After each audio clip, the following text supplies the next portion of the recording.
భగవద్గీత 111వ రోజు 65వ శ్లోకం. ప్రసాదే సర్వ దుఃఖానం హాని రస్యోపజాయతే ప్రసన్న చేతసో హ్యశు బుద్ధిః పర్యవతిష్టతే. ప్రసాదే సర్వ దుఃఖానం హానిః అస్య ఉపజాయతే ప్రసన్న చేతసః హి అశు బుద్ధిః పర్యవతిష్టతి.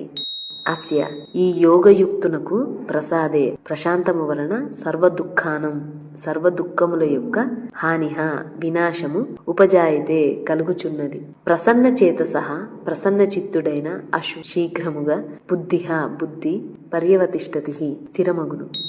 మనోనిర్మలత్వం వలన అతని దుఃఖములన్నీ నశించును. ప్రసన్న చిత్తుడైన కర్మయోగి యొక్క బుద్ధి అన్ని విషయముల నుండి వైదొలిగి పరమాత్మ యందు మాత్రమే పూర్తిగా స్థిరమగును. Through mental purity, all his sorrows are destroyed. The intellect of a serene karma yogi withdraws from all worldly matters and become completely fixed only on the supreme self. దీన్ని నేను ఎలా ఇంప్లిమెంట్ చేసుకుంటానంటే, నాన్న చెప్పినట్టు డ్యూటీ ఈజ్ గాడ్. సో పనే దైవం.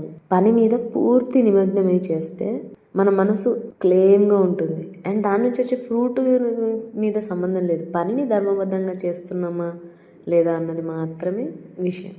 దానివల్ల నాకు claim mind ఉంటుంది. అండ్ మిగతా వాటి నుంచి నా బుద్ధి అనేది వైదొలుగుతుంది. దాని మీదే స్థిరంగా ఉండి పర్ఫెక్ట్ పని చేస్తాము అని నేను అనుకుంటున్నాను.